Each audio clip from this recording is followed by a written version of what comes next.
కీర్తన 2వ చరణములో మనం చూసినట్లయితే, నా కార్యమును సఫలము చేయు దేవునికి నేను మొరపెట్టుచున్నాను. అంటే నా కార్యమును సఫలము చేయు దేవునికి నేను మొరపెట్టుచున్నానంటే, కార్యాలు చేయలేని వాళ్ళు కూడా లోకంలో చాలా మంది ఉన్నారు. ఎవరైతే నా కార్యమును సఫలం చేస్తారో, ఎవరైతే నా పక్షముగా యుద్ధం చేస్తారో, ఎవరైతే నా కష్టాల్లో నుంచి నన్ను విడిపిస్తారో, ఎవరైతే నా నిందను అవమానాన్ని తొలగించగలిగిన వాళ్ళు ఉన్నారు, ఎవరైతే నేను ప్రార్థన చేసినప్పుడు నా ప్రార్థనకు సమాధానం ఇస్తారో ఆ దేవునికి నేను మొరపెట్టుచూ ఉన్నాను.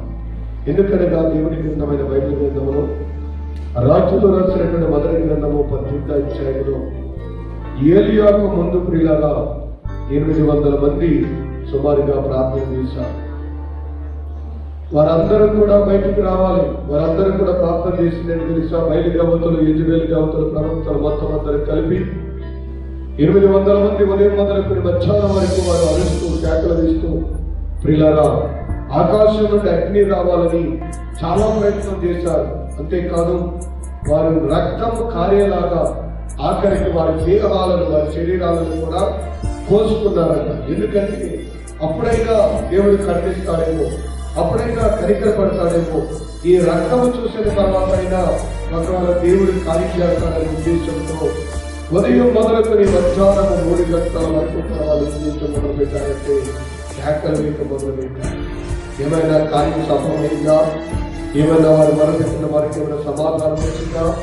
వారు దేవుని దగ్గర వారు అరిచిన అరుపులు కానీ, కేసిన కేకలు కానీ, కోసుకున్న కోతలు కానీ, ఆ కోతలు కానీ మిగిలిపోయింది తప్ప వారికి బాధ మిగిలింది తప్ప వారు అనుకున్న కార్యం మాత్రమే మాత్రం కూడా సఫలము కాలేదు. కానీ ఏలియా మధ్యాహ్నం 3 గంటలకు ప్రార్థనా కాలమున పడిపోయిన బలిపీఠం యొక్క ప్రియులారా బలిపీఠమును మరలా కట్టించి 12 రాళ్లతో కట్టించి ఆ బలిపీఠం మీద ప్రియులార కట్టెలు పేర్చి 2 ఎద్దులను నరికి మాంసమును పెట్టి దాని మీద నీళ్లను పోయించి దేవునికి ప్రార్థన చేసినప్పుడు ఆకాశం నుండి అగ్ని దిగి వచ్చి ఆ నీటినితో సహా ఏం చేసిందో తెలుసా? మొత్తం అంతా కూడా కాల్చివేసింది. ఆశ్చర్యం ఏంటో తెలుసా? మాంసం కాలిపోవచ్చు, కట్టెలు కాలిపోవచ్చు, కానీ నీళ్లలో ఉన్న రాళ్ళు కూడా ముగ్గుగా మారే వరకు కూడా దేవుని ఏం చేసిందంటే కాల్చివేసింది. ఈ రోజున నీ సమస్య విషయంలో కానీ, నీ ఇబ్బంది విషయంలో కానీ, నీ బలహీనత విషయంలో కానీ, నీ పరిస్థితిని మార్చగలిగినటువంటి దేవునికి మొరపెట్టే వ్యక్తిగా ఉందా? నేనేదో మొరపెడుతున్నానులే, నేనేదో నమ్ముకున్నానులే కాదు, కానీ నీ కార్యమును సఫలము చేయు దేవుడు ఉన్నాడు. ఆయనకు నువ్వు మొరపెట్టినప్పుడు ఆయన నీ పక్షముగా తన కార్యాలను చేస్తారు. కీర్తన గ్రంథము 4వ కీర్తన 1వ చరణమున మనం చూసినట్లయితే బైబిల్ చదివిస్తుంది, నా ఇరుకులో ఏమిచ్చేవాడంటే నాకున్న ఇరుకు ఏదైతే ఉందో నా ఇరుకుని ఏం చేస్తారైనా విశాలపరిచే దేవుడు. దేవునికి స్తోత్రం. నా కార్యమును సఫలము చేయడమే కాదు, నేను నమ్మిన దేవుడు ఏం చేస్తాడంటే నా ఇరుకును విశాలపరుస్తాడు. నేను ఏ ఇరుకులైతే ఉన్నాను, ఏ ఇబ్బందులైతే ఉన్నానో, ఏ కష్టంలో అయితే ఉన్నానో ఆ కష్టాలను తీర్చగలిగినటువంటి దేవుడు, ఆ కష్టాలను తీర్చగలిగినటువంటి దేవుడు అంటున్నాడు. పుట్టుకుంటూ వారు 2 త్రోవ పక్కన కేకలు వేస్తూ అరుస్తూ ఉన్నప్పుడు ప్రభు అడిగాడు, నేను నిన్ను బాగు చేయగలని నమ్ముతున్నావంటే ప్రభు గుడ్డివాడు అంటాడు ప్రభుత్వండి, అవునయ్యా నువ్వు బాగు చేస్తావని నమ్ముతున్నాను, నన్ను బాగు చేయమని అడిగాను. కుష్ఠరోగులు ఆయన దగ్గరికి వచ్చి ప్రభు నీకు ఇష్టమైతే నన్ను శుద్ధిగా చేయమని అడిగినప్పుడు ప్రభు అడిగినటువంటి వారితో అడిగిన మాట తెలుసా? నేను బాగు చేయగలనని మీరు నమ్ముతున్నారంటే వారు అడిగిన వారన్న మాట తెలుసా? నువ్వు బాగు చేయవచ్చుగాను నమ్ముతున్నానంటే ప్రభు చెప్పాడు, నీ విశ్వాసం నీకు స్వస్థత కలిగినాను. కానీ వారికి ఏమైందో తెలుసా? స్వస్థత కలిగింది. అంటే వారికి ఉన్న వ్యాధిని తీసేయగలిగిన దేవుడు. ఈ లోకంలో ఆ కుష్ఠ రోగాన్ని తీసేయడం అందరికీ అసాధ్యం అనుకున్నాం. కానీ మీరు ఏమన్నారంటే నా వ్యాధిని బాగు చేయగలిగినాడు, నా రోగాన్ని స్వస్థపరచగలిగినవాడు, నా బలహీనతను తీసేయగలిగిన వాడు యేసయ్యని నమ్మి ఆయన దగ్గరికి వెళ్ళి ఏం చేశారంటే నువ్వు అక్కడ తీసేస్తామని దగ్గరికి వచ్చావు. ప్రభు విశ్వాసం స్వస్థపరిచాడు. గుడ్డివాడు కూడా ఏం నమ్మాడో తెలుసా? నాకు ఇంతకాలం లేదు, ఇంతకాలం గుడ్డివాడు ఇంతకాలం నేను ఈ లోకాన్ని చూడలేదు, కానీ నా ఇరుకు ఏదైతే ఉందో, నా ఇబ్బంది ఏదైతే ఉందో, నా చీకటి ఏదైతే ఉందో దాన్ని విశాలపరిచి నా గుడ్డితనాన్ని తీసేసి నాకు కన్నులివ్వగలిగిన దేవుడు ఆయనని నమ్మాడు. కనుక దేవుడు ఆశ్చర్యం ఏం చేశాడో తెలుసా? అతనికి కన్నులను దేవుడు ఇచ్చాడు. ఈ రోజున నువ్వు నమ్ముటని వాళ్ళైతే బైబిల్ చెప్తుంది, నమ్మువారికి సమస్తము సాధ్యమే. ఏమి నమ్మాలంట? ఆయన ఉన్నాడనియు తాను ఎదుటి వారికి ఫలము దయచేవాడనియు నువ్వేం చేయాలి? నమ్మాలి. తన ఎదుటి వారికి ఆయన ఫలము దయచేస్తాడని నమ్మేటువంటి వ్యక్తిగా నీవు ఉన్నప్పుడు దేవుడు నీ పక్షంగా తన కార్యాలను దేవుడు చేస్తాడు. నీ ఇరుకునే కాదు, భక్తిహీనుల చేతుల నుండి కూడా నిన్ను కాపాడేటువంటి దేవుడు. 43వ కీర్తన 1వ చరణంలో మనం చూద్దాము. చూడండి, దేవా నాకు న్యాయమును తీర్చుము. ఏ జనమంట? భక్తి లేని జనముతో నా పక్షమున వ్యాజ్యమాడుము. దేవునికి స్తోత్రం, హల్లెలూయా. ఈయన ఏం చేస్తాడని నమ్ముతాడంటే న్యాయం తీరుస్తాడని నమ్ముతున్నాడు. రెండోది ఏమి నమ్ముతున్నాడు అంటే, భక్తి లేని జనం నా మీద పొరలాడుతున్నారు, కోపాడుతున్నారు, దెబ్బలాటకు వస్తున్నారు, అవమానపరుస్తున్నారు, ఊరికినే నా మీద దౌర్జన్యం చేస్తున్నారు, ఊరికినే నా మీద నిందలు వేస్తున్నారు. అయ్యా, నేను వారితో పోరాడలేని కానీ, వారితో నేను గెలవలేని కానీ, నీవు నా పక్షముగా ఉండి నీవు నాకు నా పక్షముగా ఉండి యుద్ధము వ్యాజ్యవాడమని ఎందుకుంటున్నారు?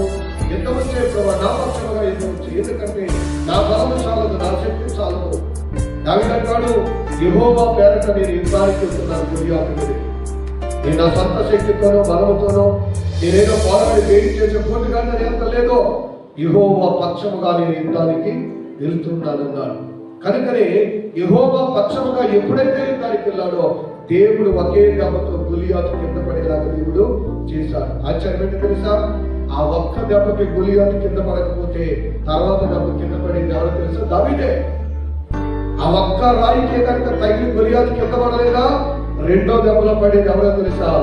దావీదే కింద పడతాడు. కనుక ఆ ఒక్క దెబ్బ మిస్ అవ్వకుండా దేవుడు ఎక్కడ తగలాలో అక్కడ కొట్టి గొలియాతును దావీదు పాదాల దగ్గర పడేలాగా చేశాడు. ఎవరికి స్తోత్రం, హల్లెలూయా.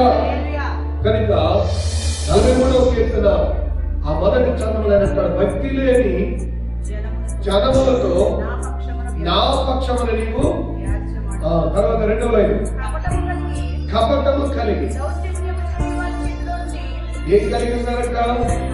కపటము కలిగి. పైకి చాలా మంచిగా మాట్లాడతారు, పైకి చాలా భక్తిగా మాట్లాడతారు, పైకి చాలా యథార్థంగా మాట్లాడతారు. వాళ్ళు మాట్లాడే మాట్లాడాలంటే మాట్లాడినప్పుడు అసలు భోజనం కూడా చేయాల్సిన మర్చిపోయేలాగా మాట్లాడతారు. అంటే కడుపులో తీసి పెట్టినట్లుగా మాట్లాడేటువంటి మాట్లాడే వాళ్ళు ఉన్నారు లోకంలో.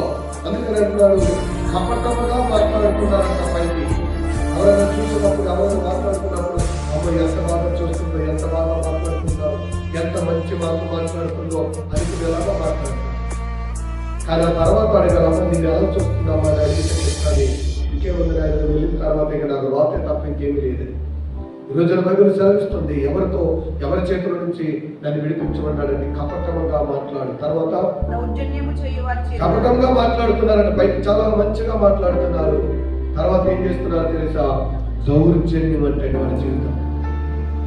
అందరు ఎదురుగా చాలా ప్రేమగాను, చాలా మంచిగాను, కపటంగాను, యథార్థంగా మాట్లాడతారు.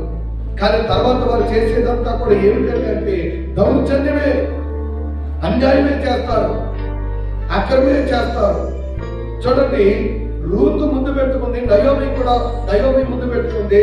రూతు యొక్క ప్రియుల తోటికోలని పెద్దవడి వారిని కూడా ముందు పెట్టుకుంది.